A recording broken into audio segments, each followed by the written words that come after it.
और मैं तो कहता हूं हुमायूं कबीर को तुरंत गाजा भेजा जाए।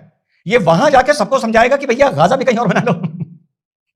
देखो, मेरा इरादा कहीं कुछ चीज बनाने का नहीं है, मैं तो बड़ा प्यारा क्यूट आदमी हूं। पर वो लोग जो इस मस्जिद बनने से खुश हो रहे हैं, मुझे इनबॉक्स लिख रहे हैं कि देख बाबरी फिर से बनने जा रही है। यार मैं सोच रहा हूं ये कितने जाहिल आदमी हैं।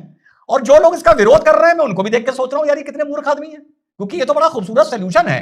तो जो खुश हो रहे हैं, ये उनके लिए मेरी राय है कि भैया जितनी भी डिस्प्यूट की जगह हैं सारी खत्म करो, सारी अलग अलग बना लो, तुम भी खुश और वो भी खुश जो उन जगहों को मान रहे हैं। वही बात ऑनरेबल हाईकोर्ट ने कही है कि भैया अगर जमीन उसकी है, पैसा उसका है, तो हम उसको कैसे रोकें। आप म्युनिसिपल लेवल पर उसको आप रोक सकते हैं, नक्शे के लेवल पर, परमिशन के लेवल पर मस्जिद बना रहा है इसलिए हम नहीं रोक सकते, और उसके जो वो आर्किटेक्चर दे रहा है उसके लिए भी हम नहीं रोक सकते। वही बात साथियों मैं कह रहा हूं। अब ममता को अगर वो लूप में ले लाता, तो ममता बनर्जी इसी मस्जिद का कल को बहुत जल्दी फीता काटने जाती, या शिलान्यास में वहीं जाके सबसे पहले सर ढक के पत्थर रख रही होती। लेकिन भाजपा को मजबूत होता देख एसआईआर वैसआईआर के डर से अब ममता बनर्जी ने भी 2-3 साल से अपना गियर बदलना शुरू कर दिया है थोड़ा थोड़ा।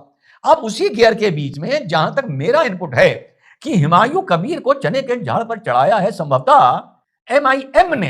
हां साथियों, यह चीज अभी सामने आ जाएगी शायद, और इसको चढ़ाया गया है ओवैसी के द्वारा, और इसको सस्पेंड कर ममता बनर्जी इसके हुमायूं के, जैसा मैंने बताया, ट्रैप में आ गई है।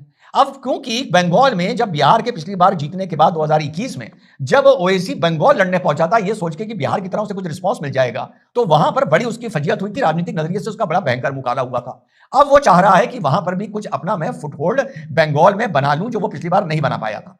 अब संभवतः जो रिपोर्ट बता रही है कि वहां का प्रदेश अध्यक्ष एमआईएम का शायद हुमायूं कबीर बनने जा रहा है, और एमआईएम को हुमायूं कबीर, मुशीराबाद जो ये मेन बेल्ट्स हैं जहां पर मुस्लिम वोट ज्यादा है, वहां पर एमआईएम को फुट होल्ड देगा। ये जानकारी मेरे पास अभी ये media, social media, print media में नहीं है, मुझे ये बड़ी ऑथेंटिक सोर्स से साथियों जानने को मिली है, जो एक भाजपा से जुड़े एक साहब हैं जिन्होंने मेरी मदद तब की थी जब मैं वेस्ट बंगाल चिड़ में, जब जय श्री राम बोलने पे ममता बनर्जी गिरफ्तार कर रही थी, तो मैं बंगाल फ्लाइट लेके गया था और वहां पे अलग अलग जगहों पे मैंने खड़े होकर चिड़ में जय श्री राम बोला था।